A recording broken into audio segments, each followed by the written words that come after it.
Salut les cinéphages, c'est Merej et aujourd'hui on revient sur Horizon, le western de Kevin Costner. Et pour cette occasion, j'ai invité John Addy sur la chaîne car oui, faire une petite critique à deux, parfois assez sympa. On l'a vu tous les deux aujourd'hui. Voilà, on s'est pris 3 heures de western à l'ancienne dans les oreilles et dans les yeux. Qu'est-ce qu'on en a pensé ? Eh bien, c'est exactement ce qu'on vient expliquer ici, surtout qu'on ne s'est pas du tout concerté avec John et je ne sais absolument pas ce qu'il en a pensé. Il ne sait pas du tout ce que j'en ai pensé. Donc ça va être la surprise. Quelque chose me dit... T'es tellement fan, et je vais te laisser la parole évidemment en introduction, tellement fan du bonhomme. Quelque chose me dit avec ta mine réjouie là, que t'as plutôt apprécié le bousin. Alors vas-y, raconte-nous. Déjà, est-ce que tu l'attendais ? Est-ce que t'aimes Kevin ? Est-ce que t'aimes les westerns ? Ah, tu te places dans la salle, ça commence. Qu'est-ce qui t'arrive ?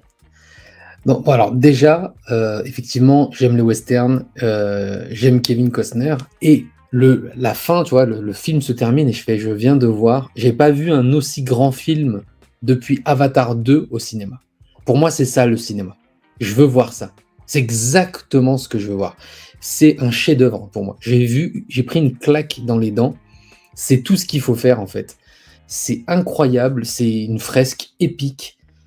Ça porte bien son nom, une saga américaine. Et voilà, si t'aimes ça, Horizon, ça se passe dans l'Arizona, dans le Wyoming, enfin, des Appalaches, c'est incroyable. Enfin, je te jure, j'ai plein de choses à dire sur ce film, mais vraiment là, j'ai pris une grosse claque et je veux y retourner déjà. Bon, c'est pas mal comme introduction. Écoute, moi je vais pas passer par 4 chemins. J'entends beaucoup de critiques négatives autour de moi. Je me dis, moi c'est quand même Kevin Costner, je l'adore. J'ai jamais oublié Danser avec les loups. J'ai jamais oublié Open Range. Et le film commence. Et là, j'adore. Révélation. C'est-à-dire, déjà la photographie du film. Sublime, incroyable. Ça joue avec le clair-obscur. Ça joue avec les contrastes, les textures. Tu sais, les nuits qui sont vraiment de vraies nuits. On est obligé d'avoir, tu sais, vraiment les lanternes pour éclairer, etc. La qualité des décors, la qualité des costumes. Il n'y a pas de fond vert déjà. Je veux dire, théâtre, c'est du vrai, du dur, du vrai, de la nature, du pratique. Tout, il n'y a rien de faux, quoi. Juste, Tout. si, il y a un plan dans le film qui est en synthèse, un seul plan. Mais même celui-là, il est beau, en fait. Même celui-là. Ouais, je sais pas, je l'ai même pas vu, tu vois, pour te dire vraiment j'étais dedans. Ce qui était beau, ce qui était magnifique. C'est ouais, c'est palpable comme jamais. C'est vraiment une machine à voyager dans le temps. La prestation des comédiens, elle est extraordinaire. Il y a un souci d'écriture, c'est foisonnant, c'est-à-dire il y en a partout, et en même temps, c'est ça qui est génial, on se retrouve quelque part devant The Wire, mais au cinéma. C'est-à-dire on a énormément de personnages comme ça qui vont tisser une sorte de toile d'araignée. Cette toile d'araignée, elle va tisser dans The Wire la ville de Baltimore, et la ville de Baltimore, par extension, elle va devenir la toile d'araignée du monde entier dans son ensemble. Et là, c'est vraiment ça qu'on raconte. On est dans le film parfait pour, je sais pas, pour montrer à l'école, quoi. C'était quoi le Far West ? C'était ça. Et il y a un tel souci du détail, une telle minutie, on voit tout le fonctionnement de ces colons qui arrivent, plein d'espoir, etc. Le traitement des Noirs, des Chinois, par exemple, des travailleurs, la relation entre les travailleurs. Et petit à petit, des pièces du puzzle s'assemblent. C'est très surprenant, hein. Kevin Costner, il arrive que 1 heure après le début du film, après une scène d'action qui dure une demi-heure. Mais cette scène d'action est une leçon de cinéma. C'est incroyable. Il y a de la tension tout le long. À chaque fois qu'il y a une scène clé, il y a une tension, que ce soit dans les fusillades ou même des fois dans les scènes les plus, on va dire les plus ordinaires, il y a une tension qui s'installe. Il te met en tension. En fait, tu te dis, il peut arriver un truc à tout moment dans ce film et à n'importe quel personnage. C'est incroyable. Et c'est comme ça qu'il tient son film, j'ai l'impression. Tu es toujours en tension. Et ça va avec l'histoire. Si tu parlais des pionniers, les premiers colons qui arrivent, qui veulent. Alors en gros, c'est les colons, on va suivre, qui veulent s'installer à Horizon. C'est dans la vallée de l'Arizona. Et si tu veux, bon, mais il y a des Apaches. Et donc, ils se font attaquer. Ensuite, il y a l'armée régulière qui vient les aider, leur porter secours, et on va suivre un peu, si tu veux, ce pèlerinage vers, en fait, vers le rêve américain, vers une terre, en fait, vers le bâtir en fait une ville, bâtir une communauté. Et sauf qu'ils sont pas sur leur terre. Et en fait, tout ça, c'est traité de façon extrêmement intelligente, parce que tu as tous les points de vue, effectivement, comme tu viens de le dire. On va aller ensuite du côté des Apaches, qui, eux, sont là pour défendre leur terre, en fait, tout simplement.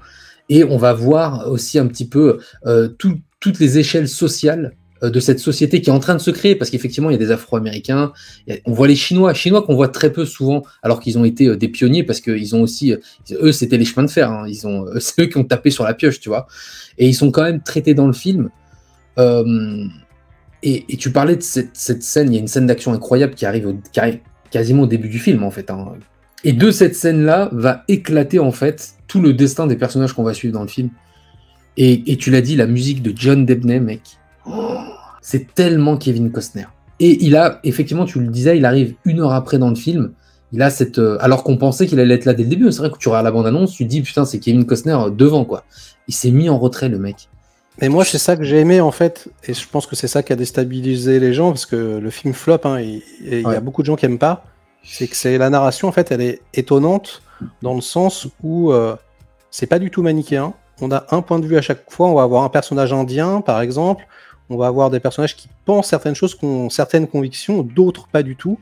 Et en fait, ils vont tous quasiment être traités à pied d'égalité. C'est-à-dire, ils vont avoir autant de temps d'écran que les autres.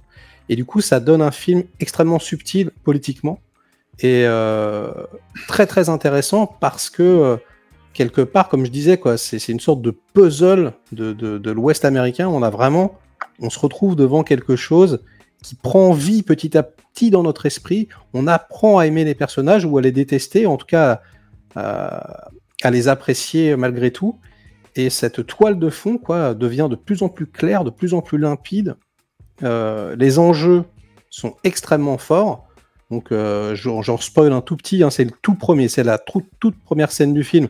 Par exemple, une nana qui va ouvrir la porte de chez elle, elle va tirer à coups de fusil sur son mari, elle va le rater, et du coup, les frères la recherchent, voilà, veulent se venger, etc. Donc, c'est comme s'il y avait plusieurs petits westerns à l'intérieur d'un énorme western.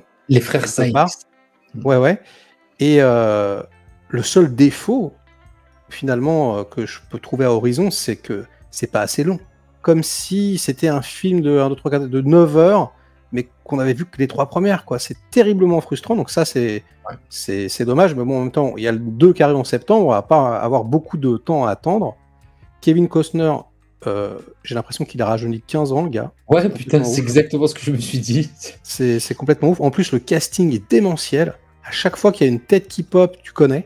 Même les seconds rôles, tu dis, mais c'est la nana qui joue dans Esther, etc. Exactement. Il y a Will Payton, il y a Esther. On a dit par ça, c'est Esther. Non, c'est trop fort. Et puis, on est vraiment dans moi ce qui me fait rêver au cinéma, c'est-à-dire, c'est hollywoodien, c'est épique, ils sont tous beaux, même les moches sont beaux. Enfin, tu vois, il y a un truc de grandiose quelque part parce qu'ils sont tous des gueules. T'as vu la patine des gueules. Non, mais ils sont tous ultra charismatiques. Tu vois, même les dents sont sales, les trucs. Enfin, j'ai adoré, mec. Je me suis fait atomiser. J'ai pas compris les critiques négatives. Après, je peux comprendre que ça plaise pas, enfin que ça marche pas au box-office parce que c'est peut-être pas assez conventionnel pour le grand public. Bon, c'est comme ça. Mais alors, putain, si vous aimez le cinéma globalement, si vous en avez mangé et que vous avez envie d'être rassasié, vous ne serez pas déçu. Hein. Il faut absolument que les gens y aillent, quoi. C'est génial. C'est immanquable au cinéma, je veux dire, sur un écran géant, c'est impossible de louper ce truc, quoi. Il n'y a pas d'autre mot. Et vraiment, allez le voir au cinéma. C'est impossible que vous soyez déçus. Moi, je ne vois pas comment. Je te jure, à la fin, on était à 2 doigts d'applaudir dans la salle. Puis il y a des gens qui restaient. Mais en plus, il y a une émotion. À un moment donné, j'ai été pris d'une émotion, mec. Tu vois, j'étais à 2 doigts de la rupture. Parce que, en fait, tu te sens concerné par ce qui se passe. Parce que il y a quelque chose qui transpire. Il y a une véracité qui est implacable dans le film. Parce que c'est une histoire de colons, de migration, de survie. Il y a tout ça dans le film. Il y a du bonheur, il y a de l'amour aussi. Il y a une renaissance aussi. En fait, et tout ça est traité. Et en fait, tu as raison, le seul défaut, c'est qu'il soit pas assez long. Putain, de la fin, tu te prends des images et tu te dis, mais le mec, il a filmé tout ça. C'est-à-dire, j'espère qu'on va se prendre un Blu-ray avec une version Director's Cut, parce que je pense que ça, on va l'avoir. Parce que je me dis, il a dû filmer tellement de choses. C'est vraiment, je te jure, j'étais là, je me suis dit, mais qu'est-ce que ça fait du bien. Ce qui ne veut pas dire que là, on a l'impression qu'il manque des choses. C'est parfait. Ah non, pas du tout. Mais on en veut encore plus, c'est ça que ça veut dire, quoi. Et ce qui est génial, en plus, c'est qu'on ne sait pas du tout où le film va aller. On est surpris en permanence. On a vraiment une sensation de découverte constante, même si ça part parfois sur des intrigues très très simples. L'évolution des persos, elle est complètement surprenante, déstabilisante même parfois, et ce en permanence. La gestion du rythme de toute beauté. Non, franchement, c'est son meilleur film depuis. Merci, j'allais le dire. C'est sa meilleure réalisation. Le mec, en fait, il est arrivé au sommet de son art en termes de réalisation pure. Vous allez voir, mais les plans et tout, pendant la grosse scène d'action, il y a des détails de mise en scène qui sont incroyables. Que ce soit à des moments si tu veux, où on essaye de sauver des gens, ou à des moments où il y a des fusillades, il a une intelligence de mise en scène qui fait que tu es automatiquement dans le truc, en fait. C'est incroyable. Moi, je te jure, j'étais là, je regardais, le film est 10 minutes, hein, je rate fois, je fais, c'est incroyable ce que je suis en train de regarder, je te jure. Et je m'en rendais compte, je me suis dit, si tout le film est comme ça, je vais sortir d'une des meilleures séances de cinéma de ma vie. Et c'est le cas, hein. Franchement, je te dis, j'ai pas vu d'aussi grands films depuis Avatar 2. Il y a Furiosa qui est pas très loin, parce que moi, Furiosa, j'ai adoré. Mais là, en termes de storytelling et tout, c'est du détail à la Cameron, en fait. C'est quand même super numérique. Là, c'est du vrai, quoi. C'est du vrai dans ta face, quoi. C'est mortel. Ouais. Ça fait du bien. Qu'est-ce que ça fait du bien. C'est incroyable. Bon, bah écoute, ça me fait méga plaisir que tu aies autant apprécié. Je pensais que tu avais aimé, mais je pensais pas autant. Et moi, vraiment, je pensais pas aimer autant. Comme je t'ai dit, hein, le western, j'aime ça, mais c'est pas forcément mon genre de prédilection. Et ouais, je me suis fait atomiser, franchement, comme disent les Américains. 2 thumbs up. On va aller voir Horizon partie 2, mais direct day one, instantanément. Et on croise les doigts parce que là, le film a été sacrifié quelque part, hein, vu son flop au box-office américain. Il sort directement en VOD. Enfin, directement, il sort dans 10 jours là en VOD. Est-ce que ça va permettre aux gens peut-être d'aimer cette partie 1, de le voir un peu plus et de pouvoir sauver quelque part les meubles pour la partie 2 et 3 ? Bah, on verra bien. En tout cas, ce qui est certain, c'est que même tel quel, même si ce qui n'est pas le cas, hein, puisqu'ils ont filmé, donc de toute façon, on aura la suite, mais même si il n'y avait pas eu de suite quelque part et que ça s'était transformé en fiasco, de toute façon, il y aurait eu quelque chose. Voilà, on est devant de grandes œuvres. Moi, ça m'a beaucoup fait penser à Cimino, tu sais, La Porte du Paradis. Ce genre de film comme ça où tu as vraiment l'impression que l'Amérique se construit sous tes yeux. C'est pas une petite référence, j'ai envie de vous dire. Ouais, je suis très très conquis, assez bluffé. Donc, bah voilà, le mot de la fin, ce sera allez-y. John, merci beaucoup d'avoir été avec moi pour cette critique. Hein, on en fera d'autres.